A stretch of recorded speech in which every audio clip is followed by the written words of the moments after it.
Hello and welcome to another edition of the Fifth Quarter. I'm Mike Ciarochi, sports editor of the Herald-Standard, and I'm joined as always by George Von Benko, author of Memory Lane and WMBS radio personality. George, got another big game to talk about coming up here for the Steelers. They're one of only two teams remaining in the NFL season. Pittsburgh versus Green Bay, Super Bowl 45, North Dallas.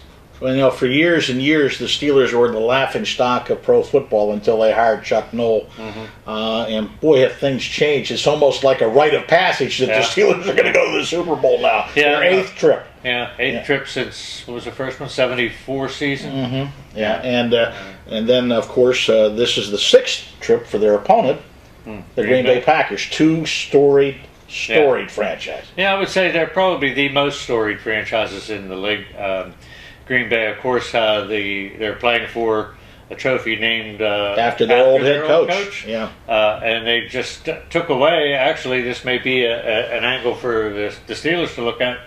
They took away the trophy from the Chicago Bears, named after their legendary George Halas, coach and owner, George Halas. But they're the sixth seed. The Packers are the first time that the NFC has had a sixth seed advance to the Super Bowl, and there are storylines galore because Mike McCarthy from Greenfield, section of Pittsburgh, who used to sleep on a cot in the Pitt football offices when he was a grad assistant at the Pitt football offices, is the head coach of the Packers. And we've talked about what a great job that Mike Tomlin has done this year, overcoming all the adversity the Steelers have, not having been for the first four games, losing Aaron Smith, losing half your offensive line. Tomlin's done a great job. What about Mike McCarthy? 15 players this year on the injured reserve list for the season. 6 of them starters, and he brings them to the number one running back and the number one tight end. Jermichael Finley was such a beast. I know. That's right, and they bring them to the Super Bowl, winning 3 straight road games and having to beat your fiercest rival to win the championship. And he's just done a great job. And they've, even though they had all those people out, they've been so consistent. When you look at their losses, they lost 6 games. By a total of 20 points. Wow. And they took the road to the Super Bowl taken back in 2005 by the Steelers. You come in as a 6 seed, you're going to play the 3 seed. They beat the 3 seed. Then you draw number 1 because you're the lowest. You're going to draw number 1. They beat the 3 seed, they beat the 1 seed, and then just last week they beat the Bears, who were the 2 seed. And along the way, taking that route that the Steelers took back in the day, they probably saw those signs saying Ben was here. Been there, done that. Been there, done that. But we mentioned McCarthy. What about some of the other storylines? Don Capers, defensive coordinator, former Steeler assistant. Tommy Clemens from Canavan High School in Pittsburgh, former Notre Dame quarterback. He's the quarterback's coach. And then you've got Kevin Green, former Steeler great outside linebackers coach. And Darren Perry, who played for the Steelers and coached for the Steelers. He's the secondary coach. So there's a lot of storylines. I just filled up his whole notebook for the Super Bowl. He's going to be writing about all those things. There's something I heard on SportsCenter the other night. There was actually a week or so ago after the championship games. The early line had Green Bay as a 2.5-point favorite. Does that surprise you? A little bit. It really does. Me too. I don't know how they arrived at that, but then again, I don't pretend to know what the bookies are doing, and they seem to be very right on target. Basically trying to even out their money. That's what they're doing. They want the money down the middle. But it's surprising to me in the sense that the AFC had been touted as the more powerful of the two conferences all season long. Probably from preseason.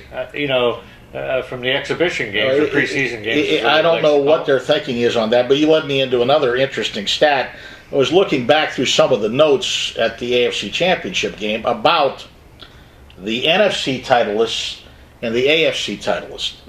And this is a really interesting stat. Since 2002, when Oakland was the AFC champion, the AFC has been represented by only 3 teams since 2002. The Steelers, the Patriots, and the Colts. Oh, yeah? That's it. Now, you talk about parity. since 2000, the NFC champion has been 10 different teams. Oh, that's interesting. It is very interesting. Yeah. Yeah. You had, Kurt Warner was there with 2 different franchises, Arizona and St. Louis. St. Louis. Tampa Bay was in that mix. The Giants, the Bears. Yeah. I don't have the list in front of me. Drew Brees and the Saints. Drew Brees and the Saints, but it's been 10 different teams have represented the NFC. Oh, wow. That's got to make Roger Goodell smile. Yeah, it does. On the NFC side, yeah. Yes. On the NFC. Now, the AFC, I don't know, maybe the other teams have to pick it up a little bit. But you know what? Not to put the cart before the horse, but I heard a couple more good points after the championship games on ESPN. One being the Jets are a formidable opponent, as they proved against the Steelers. Next season, what they have to do is try to get this is the second consecutive year they've lost the AFC Championship game on the road. They have to win the division. They have to get better than New England in order to compete for and win the NFC North or East, whatever it's called, championship. Yeah, I don't want to throw a wet blanket on you, but you're putting the cart before the horse because we don't even know if we're going to have a season with the labor talks going on. And I guess DeMaurice Smith, who is the head of the NFL Players Union, angered Roger Goodell this week by referring to what is happening in the labor negotiations as a war. He did not like that terminology. No. But Mr. Rooney had some interesting things to say. And I think that could be a key to resolving the whole thing. Get the ambassador back involved in it, or his son. Well, it is interesting because he was always the voice of reason. And was so respected by the players, and not having been involved in these negotiations is a detriment to getting a deal done. Yeah, and not to speak poorly of DeMaurice Smith, but he's not a former player. Gene Upshaw, his predecessor, was such a key moving force with the Players Union. He was also a great player in his day, a Hall of Fame offensive lineman from the Raiders. Yes. And had an obvious and apparent in with the owners. He had a connection with a lot of these owners, especially the old timers like Mr. Rooney. Well, and there's a new guard in with the owners, and Mr. Rooney referred to that there seems to be such a mindset amongst the newer guard in the NFL. They want that 18th game, they want that money, and there's no give. Meanwhile, he could care less about the 18th game. He doesn't want it at all. Yeah, no, and you know what? If Dan Rooney doesn't want something, I think the odds of it happening diminish, just because not to him, to Mr. Rooney. I don't mean to speak for him, but I think that moving to 18 games is nothing more than a bargaining chip that can be thrown back to the players. Well, and he pointed out that there are points that can make this thing work on both sides. Yeah. That's what negotiation is all about. Exactly. But we digress here. Let's get back to the Super Bowl. You've got 2 quarterbacks that have the capability of putting some big-time numbers on the board for both teams. Yeah, that's for sure. We all know about Ben Roethlisberger and the things he can do, the magic he can work. With the Steelers, his stats aren't always the prettiest, but the win totals usually are. And all you have to do is look back to that last game. What a tremendous ball game, the last meeting between these two teams. 31-28, I believe. Yeah. Aaron Rodgers, he was the heir apparent to Brett Favre. And wouldn't that be something if he came in and took this team to a Super Bowl title? Well, his road hasn't been easy either. He's had to live in that shadow, and he's been compared every time he's made any move at all. He lost his first chance at a playoff game when Kurt Warner and the Cardinals beat him in that game. But boy, has he just come on like gangbusters. Although he, sort of like Ben against the Jets, he did not have the greatest numbers in the NFC Championship game, just like Ben didn't have the greatest numbers in the AFC Championship something else Ben had in the AFC Championship, he had in the NFC Championship was a rushing touchdown. And when you win by 7, that's...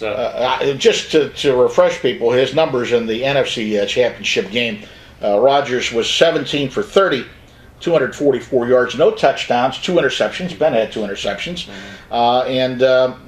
but did what he had to do. And he was another guy. You don't think of him in this way, but he hurt the Bears with his feet too. Yeah, a couple of times. Yeah. It should be an interesting matchup. It's kind of like the league. Not that they could do this, but you'd think like whenever they're drawing up plans for the 2010 season, it's like, wow, wouldn't it be nice to have our 2 most You didn't get that memo? No, but they couldn't have drawn it up any better. It's going to be a bonanza because you've got 2 fan bases that travel very well. So that's going to make for a great Super Bowl. Plus, the TV people have got to be pinching themselves. Oh yeah, got to be.